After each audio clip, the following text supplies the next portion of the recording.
kasih Tuhan Yesus, Bapa di sorga, sama Roh Kudus, ada hadir bersama kami. Kami terhubung dengan sorga. Sorga bersama-sama kami di bumi. Dengan sekian banyak gereja-gereja yang sedang beribadah. Tuhan sedang menurunkan rahmat dan anugerahnya bagi setiap gereja lokal yang adalah rumah Allah. Kami ingin menjadi rumah Allah terus, di mana mata Tuhan tertuju kepada rumahmu. Dan nama Tuhan ada di rumahmu. Kuasa Tuhan ada di rumahmu. Kami menjadi rumah Allah, orang-orang yang terkoneksi dengan Bapa di sorga. Bapa, Engkau jauh di sana, namun Engkau turun hadir bersama orang yang hancur hati, sama orang yang rendah hati, yang remuk hati. Engkau ada bersama kami. Di alam roh Engkau ada bersama kami. Demi nama Tuhan Yesus kami mendengarkan firman. Haleluya, semua yang percaya katakan amin. Puji Tuhan, silakan duduk. Salam sejahtera dalam kasih Tuhan kita Yesus Kristus. Shalom. Selamat kita bertemu kembali dalam acara ibadah raya dalam rangka momen 17 Agustus, Hari Kemerdekaan Republik Indonesia yang ke-75.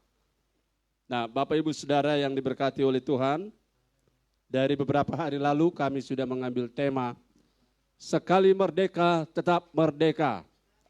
Mari kita sorak sama-sama merdeka 3 kali, in merdeka dalam Yesus ya. 2, 3, merdeka, merdeka, merdeka, haleluya. Nah, dalam suasana atmosfer kemerdekaan, maka saya menyampaikan atau berbagi dengan jemaat sekalian, yaitu bagaimana beban berat hidupmu, beban di ringan.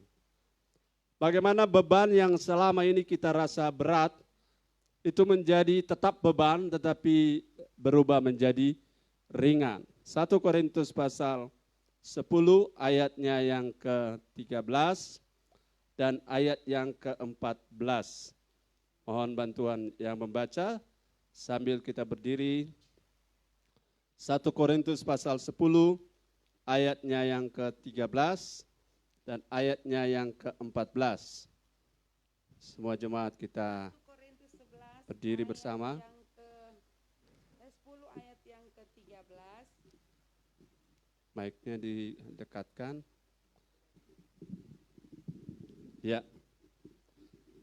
1 Korintus 10 ayat yang ke-13 dan ayat 14. 13 dan 14. Bunyi dari firman Tuhan. Pencobaan-pencobaan yang kamu alami ialah pencobaan-pencobaan biasa yang tidak melebihi kekuatan manusia. Sebab Allah setia dan karena itu Ia tidak akan membiarkan kamu dicobai melampaui kekuatanmu. Pada waktu kamu dicobai, Ia akan memberikan kepadamu jalan keluar sehingga kamu dapat menanggungnya. 14. Karena itu saudara-saudaraku yang kekasih, jauhilah penyembahan berhala. Puji Tuhan, silakan duduk. Ayat ini sangat terkenal dan setiap kali ada percobaan atau ada pergumulan, ada masalah, orang teringat pada ayat ini. Pencobaan-pencobaan yang kamu alami ialah pencobaan-pencobaan biasa yang tidak melebihi kekuatan manusia. Sebab Allah setia dan karena itu Ia tidak akan membiarkan kamu dicobai melampaui kekuatanmu. Pada waktu kamu dicobai, Ia akan memberikan kepadamu jalan keluar sehingga kamu dapat menanggungnya. Saudara perlu ingat satu hal, saya ingin berbagi dengan saudara-saudara bahwa hari ini saya punya judul beban berat berubah menjadi ringan. Ya, siapa yang tidak ingin beban yang berat berubah jadi ringan? Semua kita pengen ya. Tapi bagaimana konstelasi atau proporsi dari pemahaman yang harus kita pegang, ini akan membuat cara pandang kita atau perspektif kita tentang beban yang berat dan ringan itu jadi clear, jadi jelas. Sehingga kita tidak salah memahami Tuhan, salah paham tentang diri kita, dan salah paham tentang kebenaran firman Tuhan. Ayat ini bilang begini saudara-saudara, pencobaan yang kamu alami ialah pencobaan biasa, ya, pencobaan biasa.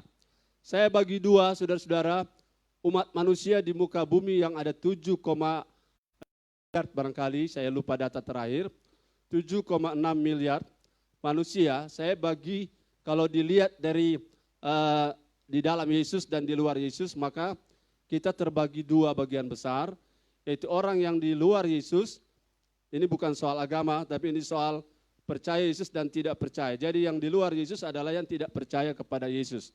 Dan yang di dalam Yesus adalah mereka yang percaya pada Yesus. Jadi kalau saudara mau ada di dalam Yesus, sederhana sekali, percaya kepadanya, maka saudara sudah ada di dalam Yesus. Tapi walaupun saudara Kristen tapi tidak percaya kepada Yesus sepenuhnya, maka sebenarnya saudara ada di luar Yesus. Ya, ada di luar, seperti carang yang tercacak pada pokok anggur tapi tidak ada koneksi. Akhirnya carang itu menjadi kering dan menjadi dibuang ke dalam api. Nah sekarang dua kelompok manusia yang saya sudah kelompokkan, yaitu yang di luar Yesus dan yang di dalam Yesus. Nah saya ingin saudara merenungkan, apakah di dalam Yesus ada masalah? Apakah di luar Yesus ada problema? Jadi kalau kita jawab, di luar Yesus ada masalah. Tetapi jangan juga lupa, di dalam Yesus juga ada masalah. Di luar Yesus ada pergumulan, ya. Tapi di dalam Yesus tetap juga ada pergumulan. Di luar Yesus ada beban, ya. Di dalam Yesus ada beban, ya. Hanya membedakannya, yang membedakan kedua jenis beban ini, beban di luar Yesus tanpa penolong. Beban di luar Yesus tanpa jalan keluar. Beban di luar Yesus menjadi beban yang pencobaan yang luar biasa, ya. Tetapi di dalam Yesus menjadi pencobaan yang biasa. Kalau di luar Yesus tak cakap kita menanggungnya, tak dapat kita menanggungnya. Kita merasa itu seperti tidak ada no way out, tidak ada jalan keluar. Tapi dalam Yesus kita memiliki jalan keluar. Halo, kita memiliki jalan keluar. Yang setuju katakan amin. Jadi kalau ada orang bilang, aduh rupa berat ikut Tuhan Yesus, lebih baik kita kasih tinggal dulu, kita sudah mampu. Saya sarankan coba saudara-saudara, tinggalkan Yesus 10 tahun, maka saudara akan lihat hidup saudara akan menderita, lebih menderita dari hari ini. Kenapa? Karena di luar Yesus tidak ada harapan, di luar Yesus tidak ada jalan, di luar Yesus tidak ada pertolongan, di luar Yesus tidak ada penghiburan, di luar Yesus tidak ada damai sejahtera. Jadi sudah tidak ada pertolongan, sudah tidak ada damai, sudah tidak ada jalan keluar, sudah tidak diberi kemampuan, tambah dengan masalah, memang orang tak gulung malimbuku, palaka, dan malintuang. Kenapa? Karena saya ingin saudara pahami bahwa kalau di luar Yesus kita tidak bisa apa-apa. Nah sekarang kita sudah di dalam Yesus. Persoalannya di dalam Yesus, ayat ini bilang, saudara garis bawahi, ayat 13 itu ada diulangi beberapa kali. Yang pertama, pencobaan itu biasa. Bukan luar biasa ya, biasa. Yang kedua, yang tidak melebihi kekuatan. Dua, tidak melebihi kekuatan. Saudara yang suka mencatat, pencobaan ada. Masalah di luar Yesus ada. Masalah dalam Yesus tetap ada. Beban di luar Yesus ada, beban di dalam Yesus sesudah ikut Yesus tetap ada. Cuma bedanya saya sudah bilang tadi. Nah, di dalam Yesus terdapat fasilitas yang Tuhan beri. Yang pertama, percobaan, beban, pergumulan. Kalau dalam Yesus itu menjadi pencobaan yang biasa. Itu satu. Jadi dalam Yesus ada pencobaan, ya. Tapi pencobaannya pencobaan biasa, bukan luar biasa, ya. Biasa karena semua orang Kristen mengalaminya, orang Malalaya. Bukan hanya Manado. Pandemik ini bukan hanya Indonesia. Jadi kita tidak hanya berdoa, Tuhan ingatlah pergumulan bangsa kami. Ini bukan pergumulan bangsa Indonesia saja. Tapi ini pergumulan umat manusia. Ya. Nah sekarang pencobaan itu di mata Tuhan kalau kita ada di dalam Dia, itu biasa. Yang kedua, tidak pernah melebihi kekuatan. Tidak pernah melebihi kekuatan. Berapa ton saudara mampu? 2 ton saudara mampu. Tuhan tidak pernah memberikan 2,5 ton. 2 ton ini soal berat, ya, tonase. Kalau saudara mampu 3 ton, saudara akan diberi beban setara dengan kekuatan saudara. Tidak pernah lewat, tidak pernah mobil ST20 diberi muatan tronton. Itu adilnya Allah, amin. Allah tidak pernah melepaskan atau mengizinkan persoalan melebihi kemampuan kecakapanmu. Artinya, pada level mana hidupmu, maka anak-anak yang baru kelas 1, kelas 2, mereka tidak boleh diberikan ujian kalkulus. Anak kelas 1, 2 SD tidak boleh dibawakan atau diberi materi conversation in English. Tidak bisa, mereka hanya belajar kata benda, kata kerja, perkenalan. Tetapi pada level tertentu, saudara-saudara, persoalan-persoalan jadi ringan, jadi biasa, bukan persoalan itu yang besar, tetapi peningkatan level kita yang membuat persoalan itu jadi biasa. Yang kedua, tidak pernah melampaui kekuatan. Dan yang ketiga, tidak pernah melampaui kekuatan, sama ya, melebihi kekuatan dan melampaui kekuatan sama. Yang ketiga, selalu ada jalan keluar. Yes, biar banyak masalah, kalau ada jalan keluar, tenang saya punya hidup.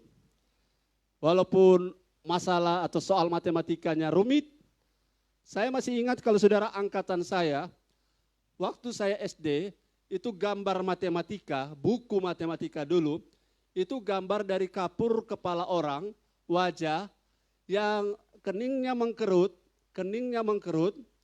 tapi saudara perhatikan, bibirnya melengkung ke bawah, berarti dia tersenyum. Keningnya mengkerut karena soal matematika, tapi bibirnya tersenyum, kenapa? Karena dia tahu jalan keluarnya. Apa jalan keluarnya? Dia tahu rumusnya. Kalau dihina orang, kita tahu caranya bersikap. Kalau difitnah orang, kita tahu caranya bertindak. Kalau kita diabaikan, kita tahu cara bersikap. Nah, kalau kita tahu cara, jadi ringan semua. Haleluya. Ayo beri tepuk tangan bagi Tuhan. Soal persoalan hidup yang rumit jadi ringan ketika kita tahu jalan keluarnya. Kalimat ini boleh saudara ketik di situ. Persoalan rumit jadi ringan ketika kita tahu jalan keluarnya. Aduh, saudara-saudara, hidup ini kalau saudara mau hadapkan pada sekian banyak masalah, makanya orang yang banyak belajar, orang yang banyak waktu untuk mengikuti pelajaran dengan baik, waktu ujian tidak pernah dia berkeringat dingin, bukan? Selama saya ujian tesis, skripsi, dan tesis, sudah beberapa kali, saya perhatikan teman-teman saya, mereka, saudara, membawa sapu tangan sampai 3 biji. Karena berkeringatnya luar biasa. Saya bilang, kenapa kamu rasa berat? Kenapa kamu rasa berat mengikuti ujian? Kenapa kamu rasa berat menghadapi dosen? Karena kamu sendiri tidak siap. Kamu tidak tahu cara menjawab. Kamu tidak kuasai materi. Tapi kalau kamu kuasai materi, kalau kamu kuasai dari dia punya judul sampai daftar pustaka, ini untuk orang sarjana. Kalau kamu kuasai, lain kalau orang lain yang susun, betul? Lain kalau saudara hanya pergi beli skripsi. Nah, kalau ada sarjana-sarjana beli skripsi, ini sarjana-sarjana bodong ini. Apalagi kalau sarjana teologi ya, kalau skripsinya orang lain yang bikin ini sarjana bodong, ini penipu besar. Nah, kalau saudara tahu, saudara yang susun, saudara tahu rumusnya, saudara tahu dari masuk keluarnya, saudara tahu somatisnya, batang tubuhnya dari sebuah tulisan. Saudara tidak perlu takut, saudara tidak perlu galau, saudara tidak perlu khawatir, tidak perlu rasa berat. Karena apa yang saudara tulis, saudara kuasai. Nah, hidup kita jadi ringan, jadi berat, bergantung kepada kita tahu enggak jalan keluarnya. Kalau kita tahu jalan keluarnya, kalau kita tersesat di sebuah kota, kita bisa keluar dari kota itu. Kalau kita bisa keluar, itu berarti kita tahu jalan keluarnya. Kalau kita masuk dalam sebuah labirin, labirin itu artinya ada lorong-lorong yang tidak tahu pintu keluarnya di mana, cuma ada pintu masuk dan pintu keluar cuma satu, masuk satu, keluar satu. Kalau kita ada di labirin itu, saudara untuk menemukan pintu keluarnya, jangan saudara tinggal di level itu, mas saudara naik ke atas, saudara akan lihat pintu keluarnya. Tahu labirin ya? Satu kompleks di mana lorong-lorongnya dibuat buntu, cuma masuk sini buntu, masuk sana buntu. Dan kalau saudara tahu jalan keluarnya, ada sign, ada tanda, oh ini arah jalan keluar, saudara tidak akan stres. Tapi kalau kita ada dalam kesulitan hidup, kemudian kita tidak tahu jalan keluarnya, maka hidup kita jadi berat. Kita tidak tahu bagaimana mengatasi masalah ekonomi. Hidup kita akan stres. Kita tidak tahu bagaimana ketika kita harus bersaing secara positif. Kita akan kebingungan. Bagaimana dengan ancaman kesehatan? Bagaimana dengan ancaman keamanan? Bagaimana dengan ancaman yang kompetitif, yang negatif? Bagaimana dengan situasi orang like or dislike tentang hidup kita? Bagaimana dengan kata orang? Kalau kita punya jalan keluar, kita tahu jalan keluarnya. Saya percaya jalan keluar dari masalah pergumulan kita adalah Tuhan Yesus. Akulah jalan, akulah kebenaran, akulah kehidupan. Kau menemukan Yesus. Kalau sudah dalam Yesus, pasti engkau diberi jalan keluar. Itulah keuntungan kalau kita dalam Yesus.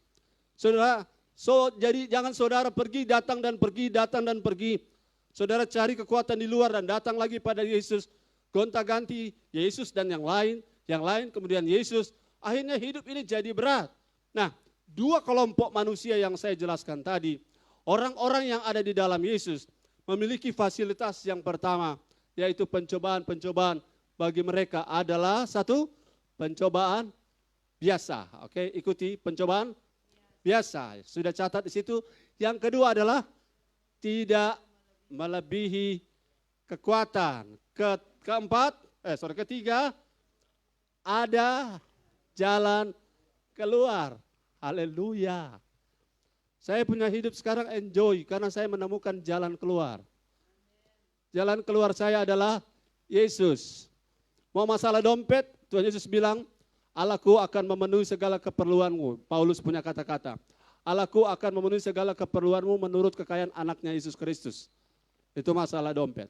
Kalau masalah kuat lemah, segala perkara dapat kutanggung dalam Dia yang memberi kekuatan kepadaku. Kalau ada pencobaan yang kamu alami adalah pencobaan biasa. Haleluya. Kalau saya ada kesulitan kesehatan oleh bilur-bilur Yesus, kamu sudah disembuhkan. Haleluya. Kalau ada iblis, lawanlah dia dengan iblis. Lawanlah dia dengan iman yang teguh. Lawan 1 Petrus 5 ayat 8-9. Lawan dia dengan iman teguh. Iblis pergi. Kalau ada orang-orang sulit di sekitar kita, maka Tuhan bilang sabar ya. Bersabarlah ya. Tanggunglah penderitaan. Kalau ada persoalan yang tidak bisa saya lepaskan, maka saya diminta pikulah kuk yang kupasang. Pikulah beban, pikulah salib. Nah, pada saat kita berhadapan dengan masalah, itu berubah menjadi berat atau menjadi ringan, itu bergantung pada pemahaman kita tentang Tuhan. Apa yang kita mengerti tentang Tuhan, itu yang akan membuat kita menjadi akhirnya ringan ini. Wah, bagi saya ini, bagi si A berat sekali ini hidup. Tapi bagi si B, kok ringan ya Pak Pendeta? Ya ringan beratnya, bergantung pada pemahaman saudara tentang siapa Tuhan. Saudara punya Tuhan seperti apa? Sudah beberapa kali di belakang saya khotbah, di beberapa waktu yang lalu, Allah kita punya rancangan mengenai kita adalah rancangan damai sejahtera. Allah punya rancangan mengenai kita hari depan yang penuh dengan harapan. Allah tidak pernah merancangkan kecelakaanmu. Tidak pernah. Jadi sudah kita sepakat bahwa tidak boleh ada orang menuduh bahwa Allah merancang salah hidupmu. Bahwa Allah adalah penyebab. Walaupun Allah adalah the causa prima ya. Tapi dia bukan penyebab kegagalan. Dia bukan penyebab kejatuhan kita. Kitalah yang memilih untuk jatuh.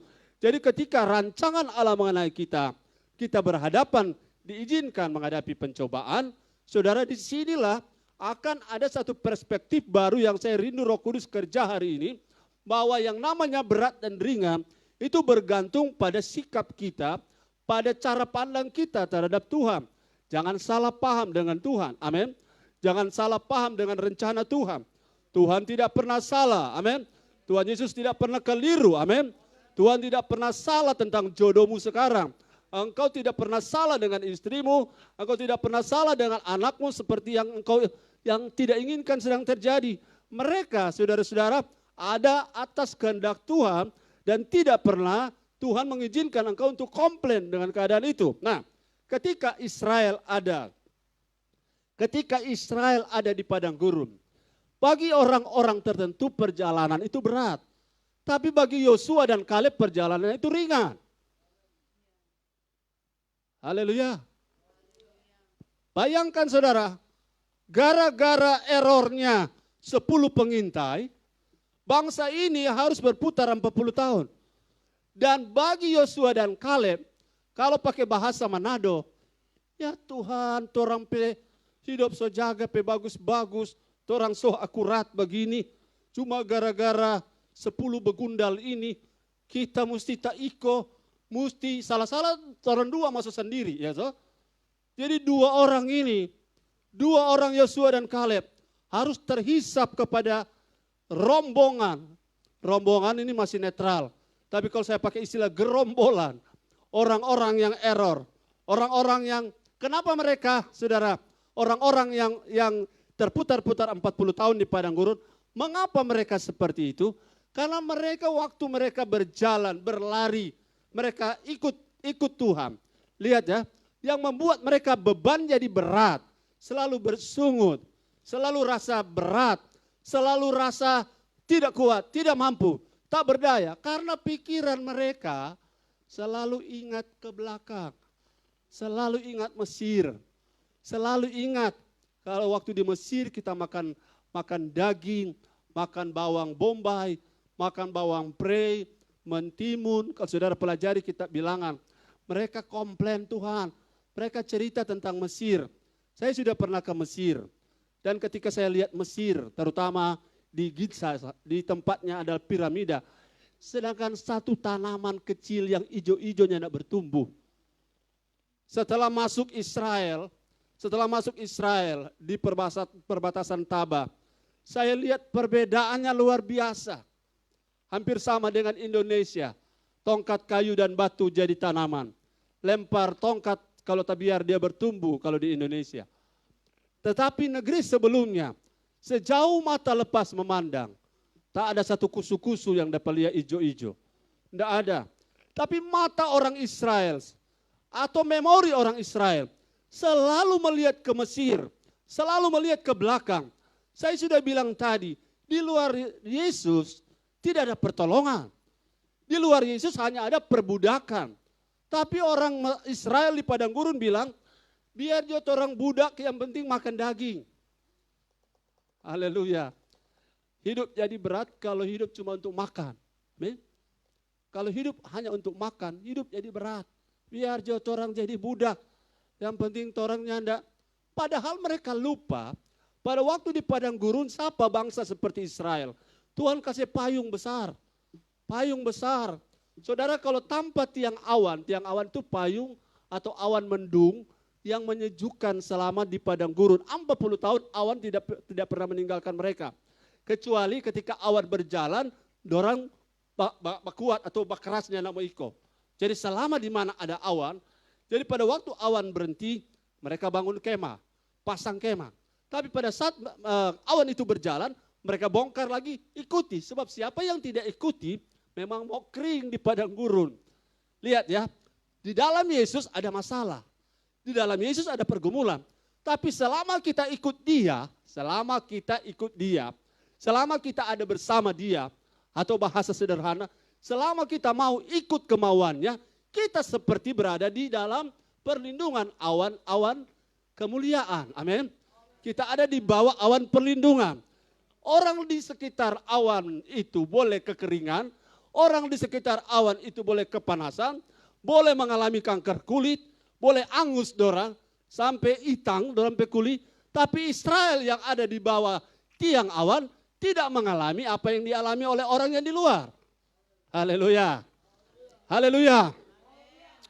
Jadi saudara-saudara, yang membuat jadi berat adalah tiang awan ini bergerak bukan ke Mesir. Tiang awan ini bergerak ke tanah Kanaan. Bagaimana saudara mau tetap meminta supaya Manado bilang tetap basombar, tapi saudara berlawanan arah dengan tiang awan. Tiang awan tidak pernah mau kembali ke Mesir. Tuhan mau kita tidak kembali ke dunia. Tuhan mau tidak kembali ke cara hidup lama. Tuhan mau kita tidak seperti dulu lagi. Seperti lagu, ku takkan seperti dulu lagi.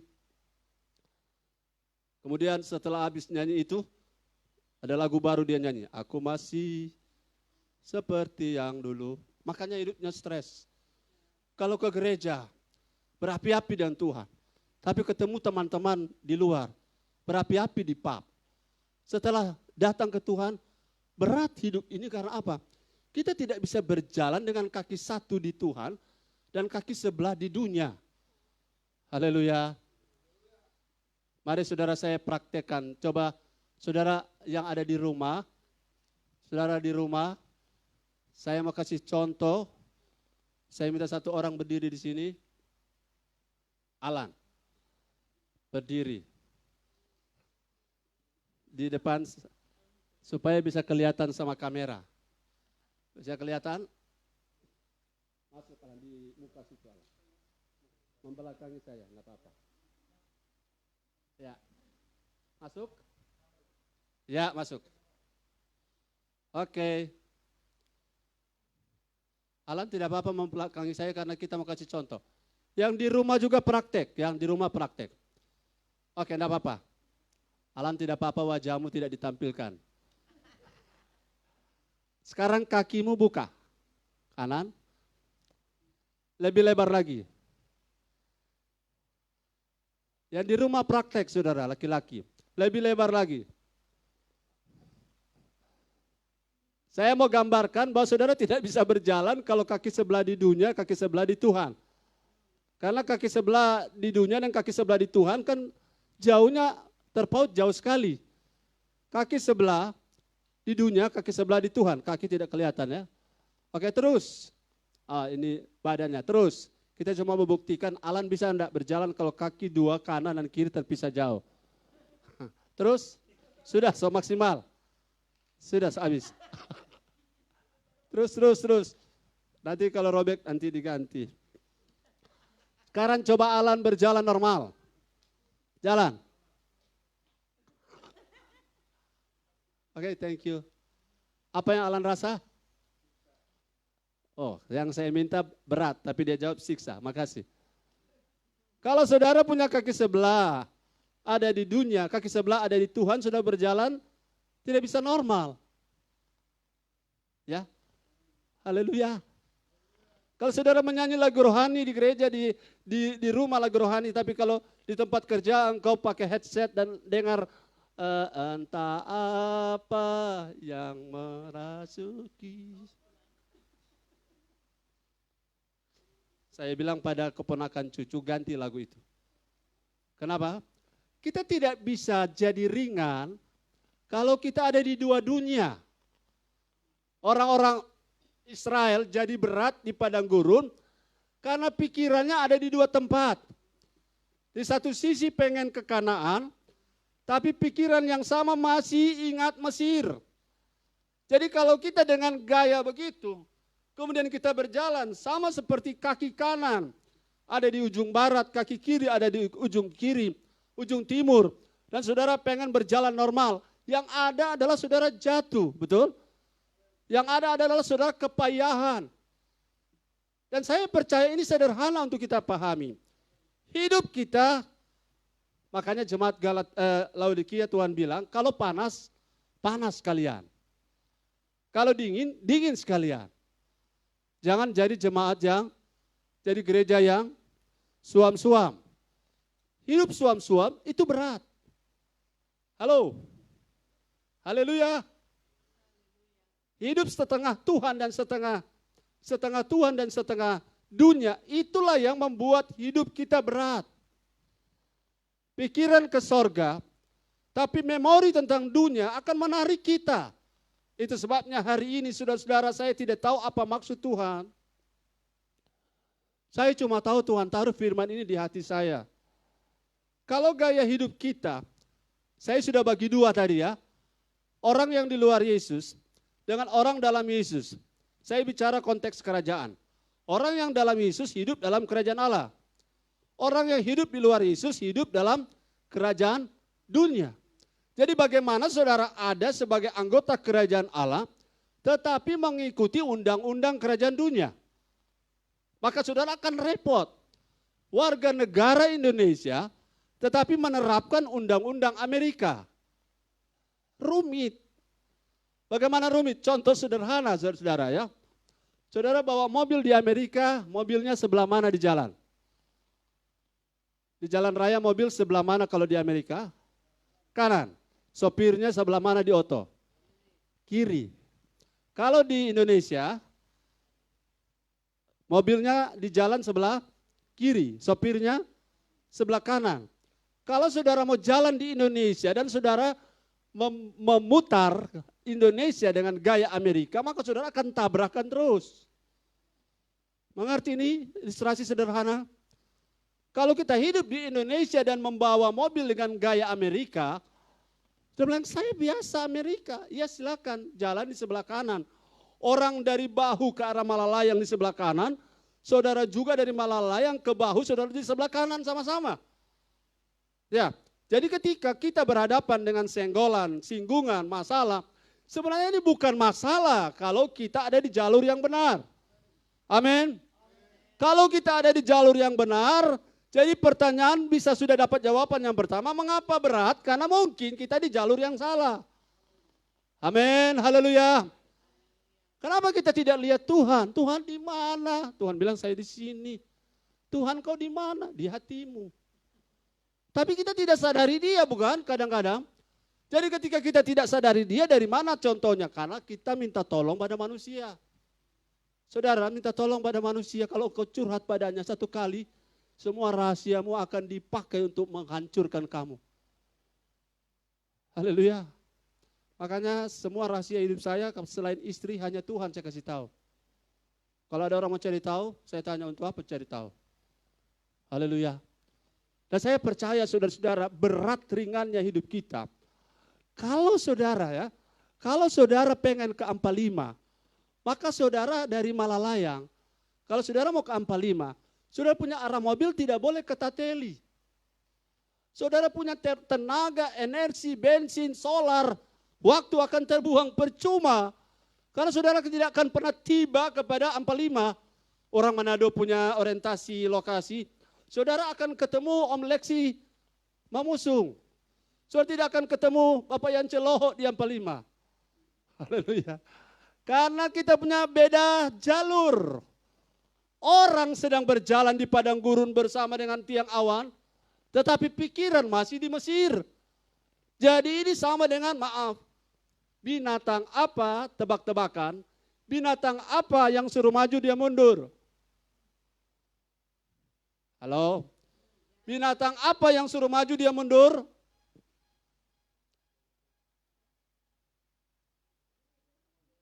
Jawab. Udah, ya udang goreng. 100. Binatang apa yang suruh maju dia menyamping? Kepiting. Haleluya. Jadi kalau kepiting tidak nyampe-nyampe di tujuan di depan, gara-gara dia cara jalannya miring. Cara jalannya terbalik. Jadi masalah kita jadi berat karena tujuan hidup kita salah. Kita berada di jalur yang salah. Kau pengen diberkati tidak boleh pakai cara dunia kalau pengen diberkati dalam Tuhan. Setuju bilang amin. Saya kalau mau diberkati harus pakai cara Tuhan. Halo, bisnismu pengen diberkati? Yes, jangan pakai cara dunia. Kalau ada 5 miliar, ada proyek 5 miliar tapi tolong carikan cewek. Itu cara dunia. Dan orang dunia akan menggunakan cara itu. Dan akhirnya ketika engkau gagal, engkau rasa berat. Itu bukan proyekmu kalau seperti itu. Tuhan sedia yang lain, amin. Tuhan sedia yang sesuai dengan hati Tuhan. Jadi kalau engkau ambil semuanya, itu berarti engkau akan menemukan satu waktu hidupmu akan berat. Berat karena apa? Karena perkenanan Tuhan meninggalkan engkau. Berat kenapa? Karena tiang awan akan berbeda posisi dengan posisimu sekarang. Pada malam hari tiang api akan menaungi dan menghangatkan hidupmu. Engkau akan kesepian, kedinginan karena engkau tidak mau mengikuti kemana tiang api bergerak. Tiang api ada untuk membuat engkau hangat. Tuhan ada selalu untuk membuat hidupmu bergairah, amin. Tetapi ketika engkau tidak berjalan menurut jalan dia, tidak bisa disalahkan tiang api itu. Kenapa tiang api engkau menjauhkan diri daripadaku? Tiang api kalau dia bicara bukan aku menjauhkan diri daripadamu, engkau yang tidak mau ikut aku. Haleluya. Haleluya. Yes, mantap. Kita hidup ini kita mesti atur. Kenapa saya hamba Tuhan? Janji kemuliaannya besar. Kok saya belum alami? Karena mungkin saya lebih pentingkan agenda saya. Saya lebih pentingkan semua cita-cita saya. Saya lebih pentingkan target-target saya. Saya lebih pentingkan gengsi saya. Saya lebih pentingkan nama saya. Yang belum tentu adalah sesuai agenda Tuhan. Jadi ketika terasa berat, sebenarnya yang berat bukan bebannya, tapi arah kita yang salah. Haleluya. Haleluya. Kalau saudara berjalan bersama tiang awan dan tiang api, tapi saudara-saudara tidak pengen melangkah bersama tiang awan dan tiang api, orang lain bilang ada harus engkau kedinginan dan ada harus engkau kepanasan. Teori fisika mengatakan barang atau benda yang secara berulang-ulang ditimpa oleh panas yang tinggi sekali dan dingin yang dingin sekali. Kalau berulang-ulang seperti itu, maka barang atau benda itu akan melapuk. Tahu melapuk? Kalau kenikir saudara taruh, bakar di api, panas-panas, saudara taruh, tiba-tiba saudara taruh di air, langsung apa? Apa itu kenikir? Kelereng. Dia langsung retak-retak ya. Retak-retak. Hidup kita juga begitu. Kalau dengan Tuhan, ada di hadirat Tuhan, ada di urapan, kemudian kita bawa di tempat-tempat dugem, maka seperti kenikir orang, retak-retak, karena berbeda atmosfernya. Haleluya, itu sebabnya para pelayan altar di gereja kita, semua talenta bakat kita hargai. Tapi talenta bakat ada pada kita bukan untuk mencari nafkah saja, tapi untuk kemuliaan Tuhan. Kalau untuk kemuliaan Tuhan saudara tidak bisa, ya mungkin kita pending dulu. Kita cari orang yang mau full untuk kemuliaan Tuhan. Haleluya. Haleluya. Karena apabila kita campur, bukan apa-apanya saudara dan saya akan menderita. Saya punya kalimat begini, diperlukan hanya 4 hari atau paling kurang 4 minggu untuk mengeluarkan Israel dari tanah Mesir. Diperlukan mungkin cuma 4 minggu atau keluar lewat Laut Kulsum, katakanlah 4 hari perjalanan sudah keluar dari teritorial tanah Mesir. Mengeluarkan Israel dari tanah Mesir mungkin hanya 4 hari. Tetapi mengeluarkan Mesir dari Israel perlu 40 tahun. Yes. Mengeluarkan kita dari pertemanan kita yang error perlu hanya 4 detik sudah keluar. Tapi mengeluarkan konsep-konsep berpikir mungkin perlu 40 tahun. Saya sudah 50 tahun, 51. Ya puji Tuhan. Saudara-saudara tidak mudah 40 tahun lalu itu dikeluarkan dari hidup saya. Tapi saya percaya oleh Roh Kudus itu akan terjadi cleansing. Ada pembersihan, amin. Dia bersih. Teorinya adalah air saluran got yang kotor aliri dengan air bersih. Ya saudara, air bersih ya. Setiap hari aliri dengan air bersih. Satu saat saluran got itu bisa pakai untuk minum. Ini cuma pengandaian ya. Hidup kita juga seperti itu. Kalau mau ringan, kalau mau saluran hidup kita bersih, beres, tidak tersumbat, aliri dengan aliran-aliran air hidup. Amin. Haleluya. Jadi yang pertama tadi, kita jadi ringan atau jadi berat, itu tergantung pada jalan yang kita jalani. Ada ayat yang berkata, masuklah melalui jalan yang sempit. Orang pikir, susah ini sempit. Jangan lupa, sesudah pintu yang sempit, di dalamnya lapang. Karena di dalam ada damai sejahtera, di dalam ada sukacita, di dalam ada kebenaran, di dalam ada berkat, segala sesuatu ditambahkan. Di dalamnya oleh bilur-bilur Yesus engkau sembuh, di dalamnya engkau naik bukan turun, di dalamnya engkau jadi kepala bukan ekor, di dalamnya segala perkara dapat kau tanggung dalam Yesus, di dalamnya segala kebutuhanmu terpenuhi, di dalamnya bersatu jalan musuh menyerang engkau, tapi bertujuh jalan mereka lari daripadamu. Sekian banyak daftar berkat sesudah engkau melewati jalan sempit. Hanya karena kita kesan pertama memang begitu menentukan. Waktu kita dengar jalan sempit, kita langsung lari langkah 1000. Padahal saudara-saudara, dalam tanda petik ini sebuah jebakan. Orang melihat jalan lebar, santai, tapi tidak pernah iblis merancangkan kebaikan. Jalan lebar selalu ujungnya kebinasaan. Amin. jalan lebar selalu ujungnya kematian. Tapi kalau kita berjalan bersama Tuhan, ujungnya adalah damai sejahtera. Yang paling simpel dan paling sederhana, ujungnya masuk sorga. Kemarin kami diskusi, apakah di sorga kami hanya menyanyi-menyanyi sepanjang hidup? Ya saudara-saudara, kalau sorga hanya soal menyanyi, lebih baik orang tidak usah ke sorga. Karena orang menyanyi saja di sini. Tapi di sorga, apa yang saudara anggap paling mulia di dunia, yang paling menyenangkan di dunia yang bukan dosa. Sebab ada yang menyenangkan dosa, tapi ada yang menyenangkan bukan dosa. Yang paling menyenangkan di dunia, itu tidak 10 juta %, 1 triliun % dari kemuliaan yang ada di sorga. Kemuliaan yang ada di sorga tidak dapat dipresentasikan. Jadi saya memberikan penjelasannya. Kita jadi ringan salah satu karena jalan kita berbeda dengan jalan Tuhan. Kita ada di jalur yang salah. Nah sekarang kita melihat jadi ringan kalau kita tahu kita ke sorga ngapain di sana. Ada orang rasa berat. Ya kita orang kota pergi sorga cuma menyanyi di sana. Berarti ada operator sound system di sana. Ada disc jockey. Kalau saudara punya gambaran tentang sorga seperti itu, makanya saudara kehilangan pengharapan, kehilangan kekuatan untuk ke sana. Saya bayangkan kalau saudara ke sorga, saudara bayangkan saja pohon pisang di dunia, ada sekian banyak variannya. Toh? Pisang Ambon, pisang gapi, pisang mas, pisang sepatu, pisang goroho, pisang goreng, pisang kukus, itu sudah bukan nama pohon. Pisang-pisang yang ada di dunia saja, varietasnya belum tuntas dipelajari. Oke, yang namanya binatang di laut ya. Binatang di laut sampai hari ini belum tuntas. Yang kulakan yang ada di Manado ini dihitung sebagai ikan purba. Itu masih sekian banyak di palung Laut Mariana yang paling dalam. Orang ke sana itu tekanannya sangat tinggi. Kalau saudara tidak pakai alat, sudah punya telinga gendang akan bocor. Di sekian banyak makhluk-makhluk yang tak bermata di sana ada banyak. Kenapa tak bermata? Mereka tidak perlu mata karena tidak ada cahaya. Untuk apa melihat kalau cahaya tidak ada? Tapi saudara, belum tuntas, ini bumi sudah ribuan tahun, belum tuntas terselidiki. Oke, saya gambarkan. Kalau saudara rasa berat, karena saudara punya ukuran tentang sorga, adalah ukuran lahiria. Sebelum saya maju, Alkitab menggunakan bahasa antropomorfisme. Antropomorfisme.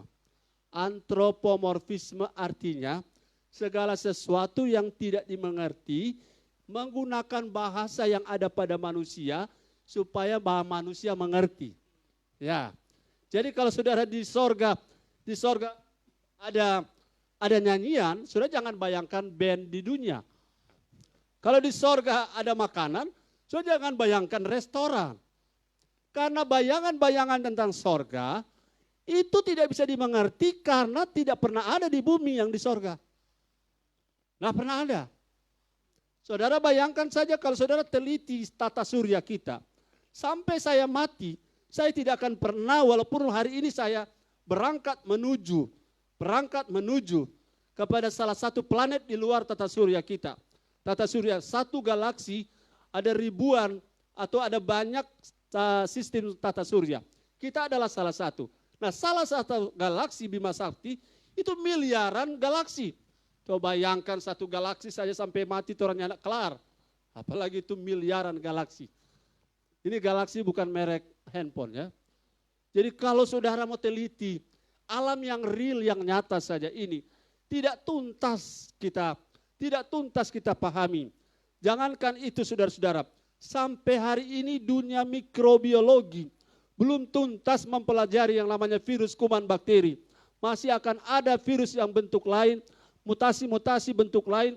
Orang baru wisuda dengan ilmu yang dia teliti hari ini juga muncul virus yang baru. Jadi tidak terkejar. Semua yang di dunia saja kita tidak terkejar. Samsung, saudara sebut merek ini, sorry. Merek-merek yang ada, belum kelar, belum dapat beli orang. So, ada merek baru, kasihan orang ketinggalan terus. Haleluya. Apalagi sorga. Pengharapan kita adalah pengharapan yang lebih over daripada apa yang saudara lihat di dunia. Ya penderitaan sekarang ini, saudara, Itu mengerjakan kemuliaan kekal yang jauh. Kata jauh ini, kalau kata jauh masih pakai 10 kilometer masih terjangkau. Jauh 1 triliun kilometer masih terjangkau. Tapi jauh ini bahasa matematikanya tak terhingga. Haleluya. Tak terhingga. Kalau dulu masih pakai sistem foto, asa 100, asa 200, asa 400, asa terus, asa naik terus. Kalau sekarang saudara, gambar pixel sekian, naik terus. Di sorga, jauh sebelum bumi diciptakan, DP asa bukan asa 100, 200, 300, asa 1 juta miliar. Oh, saudara mau bayangkan itu saja. Loh, saya bergairah karena saya percaya di sorga, kita akan habis waktu kalau pakai istilah waktu. Hanya untuk mengagumi apa yang tidak pernah ada di dunia yang ada di sana. Itu belum tentang Tuhan. Amin. Belum tentang kita face to face dengan Tuhan. Jadi kalau persoalan kita berat, kita rasa berat, karena yang kedua mungkin mata kita arahkan kepada materi. Mari kita baca 2 Korintus pasal 4. Berat atau ringan, 2 Korintus 4 ayat 16, 17, 18. Jadi begini, saudara ada materi di dunia atau tidak masalah. Kalau ada berkat, puji Tuhan. Ada uang atau tidak masalah. Sebab Tuhan bisa mencukupkan semua kebutuhan. Yang penting fokus pada manusia roh. Ayat 16. 2 Korintus 4 ayat yang ke-16. Sebab itu kami tidak tawar hati. Tetapi meskipun manusia lahiriah kami semakin merosot, namun manusia batinia kami dibaharui dari sehari ke sehari. Haleluya. Ayat berapa itu tadi? 16, 17. Ayat yang ke-17. Sebab penderitaan ringan yang sekarang ini mengerjakan bagi kami kemuliaan kekal yang melebihi segala-galanya, jauh lebih besar daripada penderitaan kami. 18. Ayat 18, sebab kami tidak memperhatikan yang kelihatan, melainkan yang tak kelihatan. Karena yang kelihatan adalah sementara, sedangkan yang tak kelihatan adalah kekal. Terima kasih istriku yang paling cantik seluruh dunia. Merdeka, merah putih. Amin, haleluya. Saya tertarik dengan kalimat penderitaan ringan. Sudah saya sampaikan pada waktu lalu tentang Tuhan mengizinkan kita ada di lembah kekelaman. Saudara, penderitaan kalau saudara baca di ayat-ayat sebelumnya, saudara bayangkan ayat 8, 2 Korintus 4, ayat 8. Coba lihat di sana, apa yang dimaksud dengan ringan? Ringan, yuk baca. Bunyi firman Tuhan, dalam segala hal kami ditindas. Kami ditindas. Namun tidak terjepit. Kami habis akal, namun tidak putus asa. 9. Ayat 9, kami dianiaya, namun tidak ditinggalkan sendirian. Terus? Kami dihempaskan, namun tidak binasa. Stop, makasih. Saudara perhatikan ada 3 hal yang bagi kita. Saya tanya, kalau saudara ditindas ringan atau berat? Berat Pak Pendeta. Pak Pendeta cuma bilang-bilang ringan, Pak Pendeta tanya rasa kok kita ada rasa. Saudara sudah ada banyak yang saya rasa. Lebih rasa saudara-saudara orang sangat bilang rasa keren ya. Nggak mampu saudara-saudara. Tapi bagi Paulus, sebentar kita ke sana. Pertama, ditindas itu ringan atau berat? Berat bro. Bagaimana nyanak berat kita nyanak bikin salah do injak di kepala. Sedang salah orang masih mengada, apalagi nyanak salah. Kedua, dianiaya. Halo, berat atau ringan kalau dianiaya? Berat, saudara dipegang di janggut kondora ojo-ojo dan tambeleng. Saudara ambil dompet, dan bakar dompet rumah karena percaya Yesus. Dianiaya. Maaf, ada wanita-wanita diperkosa karena menerima Yesus di negara-negara tertentu. Berat Pak Pendeta. Kemudian yang ayat yang berikut, sesudah ditindas, dianiaya, Satu lagi, bukan yang sesudah itu, ya di yang berat-berat yang kita ada ambil, dihempas. Dihempas.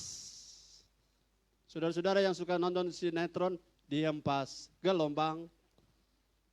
Dihempas itu artinya seperti barang pecah belah yang dibanting sekeras-kerasnya. Wah, saudara, di bahasa yang lebih lunak, dibuang. Yang dari kumpulannya terbuang, kata Khairil Anwar. Saudara-saudara, hidup seperti ini berat atau ringan? Berat Pak Pendeta. Kita rasa kita so sampai sini Jono. Kita so nak mampu. Kenapa? Kita so bicara. Ini mulut semua bagabu. Dia nak mendengar no. Kita semua give up. Tak so nak mampu.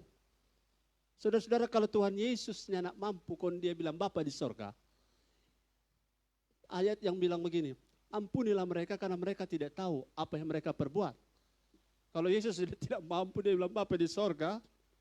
Ini dorang ini semua sadar bukan? Apa yang dorang lebeking dong mengerti. Kok kenapa kita mau ampuni pada orang? Kita yang sembuhkan orang pekusta.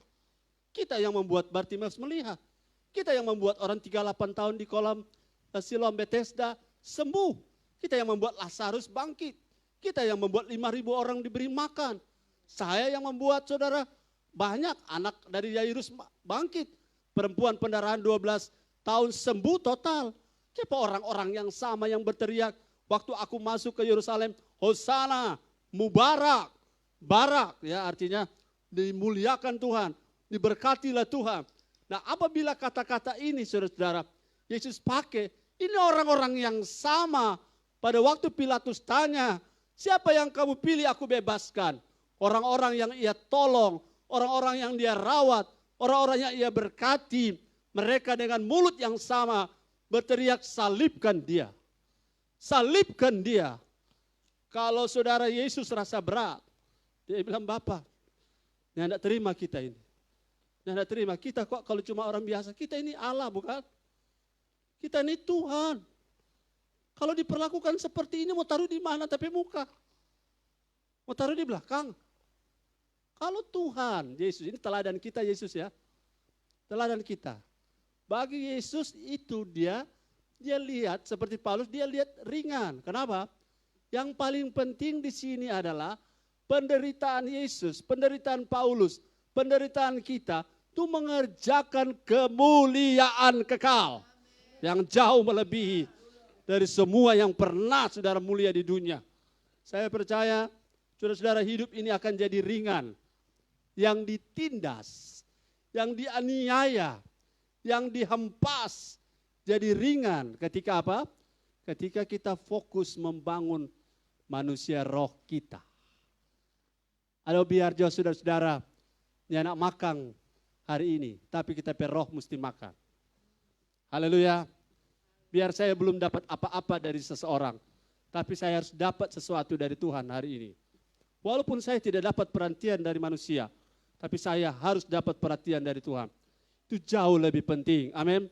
Walaupun manusia lahiriah saya menderita, no problem. Saya memilih supaya saya punya manusia roh ini diperbaharui, renew it, diperbaharui dari sehari ke sehari. Karena ini mengerjakan bagi saya kemuliaan kekal. Kemuliaan yang tak ada bandingannya. Tak ada yang setara dengannya. Saudara, seumur kita, umur kita sejauh-jauhnya 100 tahun. Tapi kita sudah pakai pampers kembali seperti bayi-bayi. Kita sudah tidak bisa bedakan mana tempat tidur, mana toilet. Kita sudah tidak bisa menata perasaan kita. Semakin tua semakin sensitif. Perasaan, so kasih makan, dia bilang belum saya makan. Gara-gara sudah semakin tua. Betapa saudara fananya hidup kita. Kenapa? Apa yang saudara harapkan di dunia? Saya percaya saudara sepakat dengan saya. Di dunia ini hidup akan makin berat kalau ada di luar Yesus. Tapi sekarang sudah dalam Yesus juga akan berat kalau saudara punya agenda beda dengan agenda Tuhan. Yes. Saudara punya jalur beda dengan jalur Tuhan. Yang kedua, ketika saudara tidak fokus, kalau saudara punya beban jadi berat karena saudara fokus pada manusia lahiriah. Saudara, kalau orang manusia lahiriah itu begini saudara. Belum pernah Bro, tak kasih tahu bro. Belum pernah sejak kita lahir sampai kita sekarang umur begini, tapi mama bikin begini ke kita. Haleluya. Dia tidak siap dianiaya. Belum pernah. Kita sejak tak lahir sampai sekarang, kok ini kasih makan di piring begini kasih. Belum pernah ada orang yang berani bikin begini ke kita. Kalau saudara terbiasa seperti itu, berarti matamu fokus kepada tubuh fisikmu, pada gengsimu. Dan engkau tidak bisa melihat kemuliaan yang Tuhan janjikan. Itu sebabnya kitab Ibrani pasal 11, banyak orang yang mati syahid itu, mereka justru bergembira. Amin. Mati syahid mereka bergairah, karena mereka merindukan tanah air yang lebih mulia. Tanah air yang lebih terhormat. Kita bisa kehilangan sesuatu di dunia. Orang kalau kehilangan nama, kehilangan rumah, kehilangan materi, dia rasa berat. Tapi kalau kehilangan itu demi kita lebih dekat pada Tuhan, saudara, penderitaan itu akan memproduksi kemuliaan. Kemuliaan kekal yang jauh melebihi perbandingkan komparasinya. Seberat-beratnya penderitaan kita. Ibrani 12 bilang belum sampai menumpahkan darah, bukan? Seberat-beratnya pergumulan saudara. Belum pernah ada orang iris di leher gara-gara mau pergi ibadah. Belum pernah. Seberat-beratnya penderitaan saudara. Saudara belum pernah 40 hari puasa terpaksa gara-gara tidak ada makanan seperti Paulus dan lain-lain. Haleluya. Kalau kita orang biasa dianiaya, itu biasa. Tapi kalau kita pejabat tinggi dianiaya, itu luar biasa. Tapi itu akan mengerjakan kemuliaan kekal. Haleluya. Saya percaya perspektif, cara pandang kita akan berubah. Oh, ternyata ringan kalau saya satu jalur dengan Tuhan. Saya punya hidup jadi ringan kalau saya satu agenda dengan Tuhan. Dan yang kedua, hidup saya jadi ringan kalau saya tidak konsentrasi pada kepentingan fisik saya. Atau lebih jelas kepada egonya saya. Kenapa hidup jadi berat kalau orang ego? Ego, orang hidup secara egois. Selalu yang dia ingat. Kong kita dang. Kong kita perasaan dang. Kong kita dang. Oh, ini taruh di mana apa kita? Saudara perhatikan di 1 Korintus 10. Ada banyak poin, saya tidak tahu saya berhenti di mana. Sabar saja, yang penting saya pasti berhenti. Haleluya. 1 Korintus 10 ayat 14 tadi. Ada banyak orang baca ayat 13 tapi tidak baca ayat 14. Ayat 14 saudara-saudara. Ayat yang ke-14 bunyi firman Tuhan. Karena itu saudara-saudaraku yang kekasih, jauhilah penyembahan berhala. Ya, thank you. Karena itu saudara-saudara, ayat 14, mana ketik dia? Jauhilah penyembahan berhala. Ada poin yang saya tidak dapat sampaikan hari ini, tapi poin yang berikut ini. Hidup itu jadi berat kalau engkau menyembah bukan Tuhan. Kalau engkau menyembah selain Tuhan. Maaf, saya sudah sebut tadi egois. Kalau mau perhatian, kau mau diperhatikan. Tapi memperhatikan orang kau tidak mau. Kalau soal mendengar, engkau mau orang dengar kamu. Tapi orang lain tidak pernah kau dengar. Kalau mau peduli orang, semua seluruh dunia harus peduli padamu. Tapi engkau tidak peduli dengan orang lain. Kalau engkau soal pelayanan, semua orang kau senang kalau bisa melayanimu. Tapi engkau sendiri tidak mau melayani orang. Engkau semua mata ingin tertuju padamu. Tapi engkau punya mata tidak pernah melirik pada siapa-siapa pun. Dan ini adalah orang yang tidak menyembah patung, tapi menyembah diri sendiri. Orang yang menyembah diri sendiri sulit diatur. Dan hidupnya selalu clash. Haleluya. Karena dia punya agenda sendiri di poin pertama ya. Karena dia punya fokus dirinya, amin. Sesudah dia fokus pada dirinya, hidupnya jadi berat karena dia menyembah dirinya. Para penyembah dirinya akan selalu pahit hati. Para penyembah diri akan selalu saudara-saudara kecewa. Para penyembah diri akan selalu, maaf, bahasa Manado, meraju. Yang sering meraju ketik amin. Sudah ditinggalkan itu penggembala. Yes. Keep strong anakku Rab. Yang meraju-meraju rugi. Karena orang meraju adalah menyembah berhala. Apanya yang berhala? Dirinya sendiri. Maunya dipuji, betul? Orang yang menyembah berhala dirinya, salah satu ciri-cirinya saya dulu seperti itu, makan puji. Itu makan puji saudara-saudara adalah cara menyembah berhala yang terselubung. Orang menyembah dirinya sendiri. Dia punya cara mengukurnya begini, habis khotbah dia tanya bagaimana dia tapi khotbah tadi. Boleh Jo? Oh haleluya. Sekarang tidak lagi. Orang bilang bagus, orang bilang tidak bagus, tidak lagi masalah. Karena saya tidak lagi mau menyembah diri sendiri. Saya mau menyembah hanya satu. Hanya Tuhan Yesus saja yang layak dipuji, disembah, dimuliakan karena segala sesuatu dari Dia. Terjadi oleh karena Dia. Dan bagi Dialah kemuliaan untuk selama-lamanya. Saudara mau hidup jadi ringan, jangan menyembah dirimu sendiri. Engkau ditindas, terima itu, belajar. Engkau dianiaya karena kebenaran, belajarlah untuk tidak berontak. Engkau dihempaskan, engkau merasa tidak dipakai, mungkin Tuhan sedang mengizinkan engkau ada di padang gurun. Jangan berontak. Karena kalau engkau memberontak, engkau sedang menyembah dirimu sendiri. Karena seluruh kepentingan Tuhan akan ditarik kepada kepentinganmu. Itu menyembah diri sendiri. Saudara, ubahlah doa kita. Jangan kita paksa Tuhan turun ke kita. Jangan kita paksa Tuhan turun ikut kemauan kita, agenda yang pertama. Jangan kita paksa Tuhan demi kepentingan kita makan minum kita bawa. Tuhan, Engkaulah pelindung, Engkaulah pemberi berkat. Yang kita doakan adalah makan minum. Sebenarnya saudara, pada level tertentu, makan minum tidak perlu didoakan. Karena itu semua akan ditambahkan oleh Tuhan. Pada level tertentu ya. Dan kemudian yang terakhir, jangan menyembah berhala. Kau menyembah berhala, kalau engkau selalu pengen diperhatikan. Kau selalu pengen semuanya berpusat padamu. Segala sesuatu berpusat pada Max. Itulah penyembahan berhala. Saudara menyembah gembala, menyembah penginjil, menyembah pengkhotbah. Kau tidak menyembah Tuhan. Engkau menggandrungi orang-orang hebat. Engkau sedang tidak menyembah Tuhan. Yang lebih parah lagi, kalau engkau menyembah dirimu sendiri. Kapan saya menyembah diri sendiri? Ketika saya rasa lebih hebat dalam berkhotbah dengan orang lain. Ketika saya rasa lebih cakap dalam memimpin daripada orang lain. Ketika saya merasa saya lebih dipakai daripada orang lain. Engkau sedang menyembah dirimu sendiri. Mengapa engkau stres? Orang lain sedang tidur nyenyak. Orang lain sedang makan enak. Engkau galau tidak bisa tidur. Gara-gara persaingan yang orang lain tidak pernah tahu bahwa engkau bersaing dengan mereka. Gara-gara engkau menyembah dirimu sendiri. Mau hidup yang ringan? Pencobaan yang kau alami biasa.